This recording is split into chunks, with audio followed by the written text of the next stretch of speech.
Hey guys, it's AlleyOopDunks here. Round 8 is around the corner.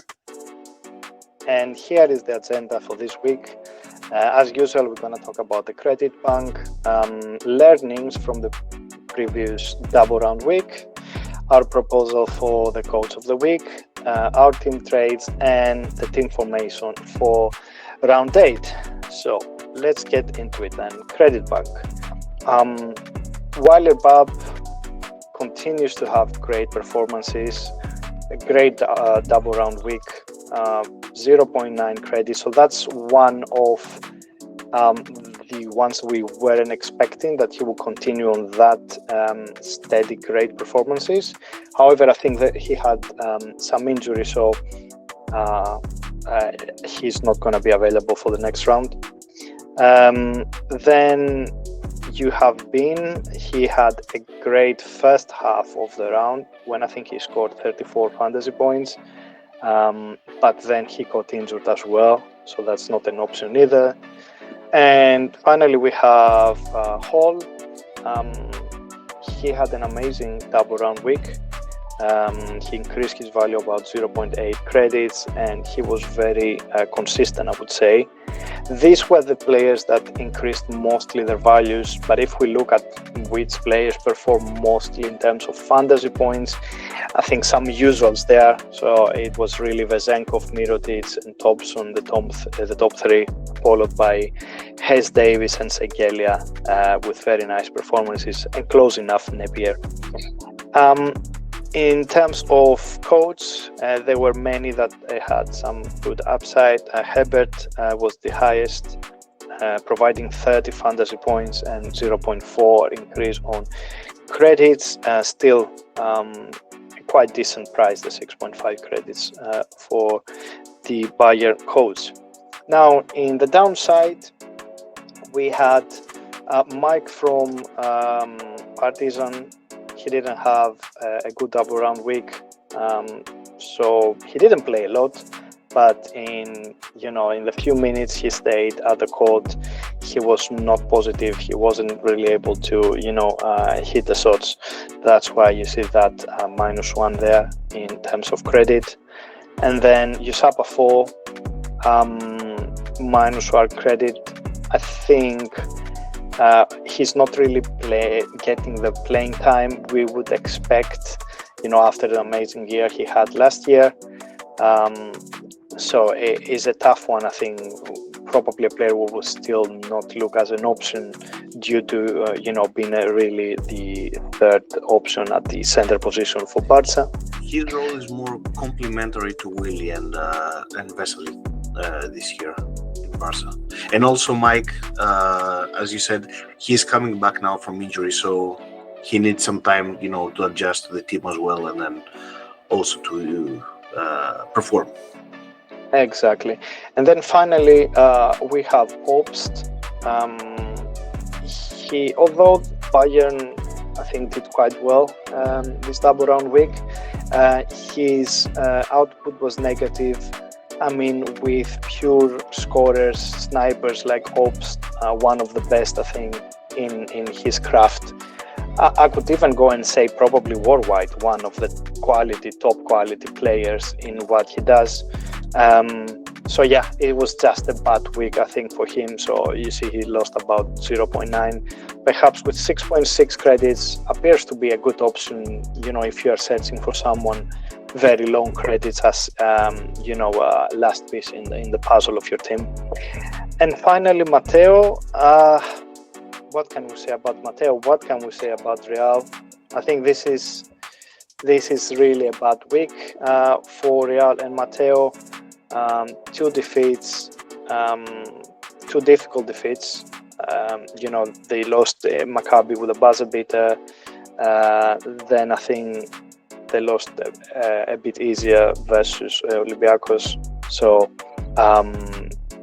-0.8. Perhaps, though, his credits now are more attractive. On the other hand, the way Real is performing makes us doubt about it, whether it's like the best option or not. But in any case, is now an attractive price to pay for a top quality coach. Yeah, that's true. And you see also Mateo's name here for our results. Let's say it was not the best double round week for our team. As you see, in total, we have minus 1.6 credits. Especially round 7, I would say is a disaster with just 80 fantasy points. But that makes sense if you see Jete is -2, Mateo -5, Francisco -5.4. So in total, out of 3, we have minus 12 credits. So that plays a role. And also, if you add the parameters, TJ Shorts with 2.2 fantasy points didn't give us the boost that we thought for round 7. Round 6, on the other hand, Maledon with a negative, it was -1, but still we expected more from Maledon. And from our team, what is the pillars that we're building our team is Vezenkov and Mirotic. So at 4 we have this duo that it's unstoppable at the moment, and giving fantasy points round in, round out. So this is the standard that we have now when we build our team, and then depending the round for coach, and then the complementary players we can build on. Exactly. So these pillars that you said, Vezenkov and Mirotic, they were the 2 players that gave the most points in the double round week. Combined, these 2, if you don't account for captain increase, they gave 108 points. These 2 only. So our problem here is really the players around, as you said. I think some learnings we've taken out of this. As I said earlier, with Mateo, Real seems to be not the most trusted team at this point of the year. And then on the other hand, and talking about Maledon minus there, we shouldn't go against Panathinaikos, the champions, defense line. So guards the play against Panathinaikos defense line, they seem to have a hard time. We see that with Baldwin, and now we see that with Maledon. So it's one note for us to remember not to bet against them, especially when you play against Grant, a top quality defender. Yeah, that's true. This season, Panathinaikos has several options for defense as well to attack, let's say, or stop the other guards from the opponent teams. So then let's forget about the Titanic of the double round week, and let's build back what we were doing the previous rounds. So let's go to the coach of the week. So for this round, we are going with Coach Feropoulos from Cervena Zvezda. They're playing against Berlin at home. It's only 6.4 credits. It almost sounds like it seems like a steal. We believe exactly, extreme value for money. It reminds me a couple of weeks ago when we had, or I think it was last week, or a couple of weeks ago, we had Lasso, and he had a very, very good result with also a cheap price. So we have high hopes on that. Yep, that's true. And you see here the trades that we made. You see some big names on the top.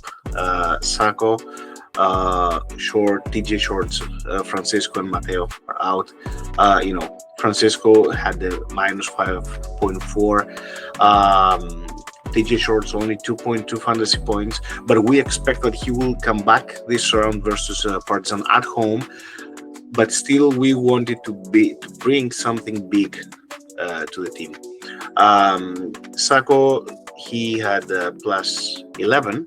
However, he's used to more than +15 fantasy points. So when you have the opportunity to bring Tavares, then okay, you say thank you, Sacco, and then you bring Tavares to your team.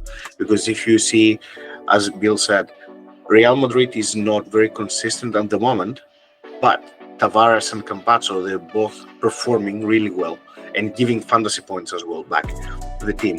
So for that reason, we brought Tavares. As you see, he's 15.6. I think the second most expensive center in fantasy, Euroleague Fantasy. However, it's not a big risk at all to spend that money on Tavares.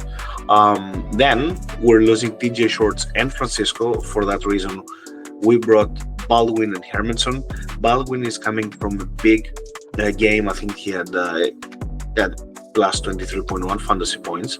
But versus Asvel, it's an away game, but still we expect that game to be the, let's say, the statement from Baldwin that I'm here this season. So it's he made the first step in the previous game, and now he will build this momentum going forward in this EuroLeague season.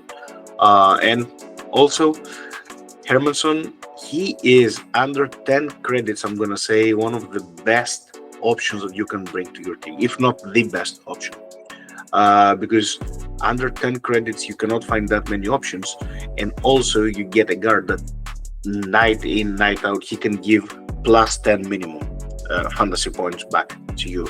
So all that is to your benefit. That's why we wanted to go with Hermanson in this case. And for coach, we thank Choose Mateo. It was a tough week for Choose Mateo and for us, but we brought Coach Feropoulos. Home game for Crvena Zvezda. After 3 defeats in a row, we think is a time that Crvena Zvezda will have a victory, a big victory in front of their fans in Belgrade. Okay, so let's go then to see our formation for this round. So round 8, you can see here our team. Again, our main players, Vezenkov, Mirotic, remain there. Mirotic as our captain for turn 1. Tough game versus Real, but Mirotic seems to be one of the few players in the team that day in and day out he keeps pushing and he keeps giving in fantasy at least. And then our newcomers, so Tavares, we think he's going to have a good game potentially, also with Nibo being injured now. He's also been in a good form as we mentioned earlier. Then we have Hermanson, one of the good options for below 10 credits. However, difficult matchup, could be perhaps a small risk there in this selection, but in any case, we're potentially going to keep him for the next rounds as well. And finally, Baldwin.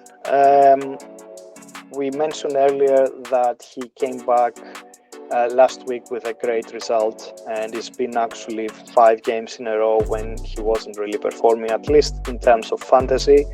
If we remember what happened last year, from the start of the second half, Baldwin was pretty much unstoppable up to the moment that he got injured. So he was amazing all the way till the playoffs.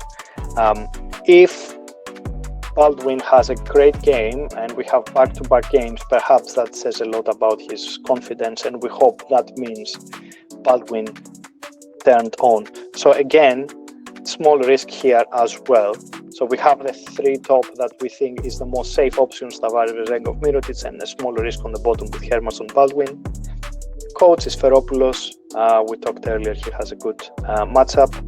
And then anything else remains the same, really. So Zaite, our second center, and then Caruso, the player in the bench. That actually has given us at least 7.5, I think, something like that, the last couple of weeks. And finally, the other 3 players are really the players to fill the team. So we are having 4 credits players that they won't be able to lose any value, even if they have a bad result, but most probably there will be DNP.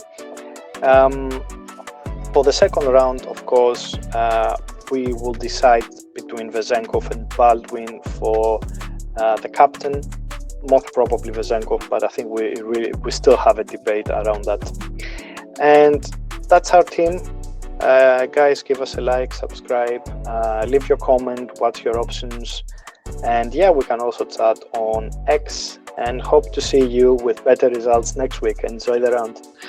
Yeah, guys, enjoy the round, enjoy EuroLeague Fantasy, and see you next time.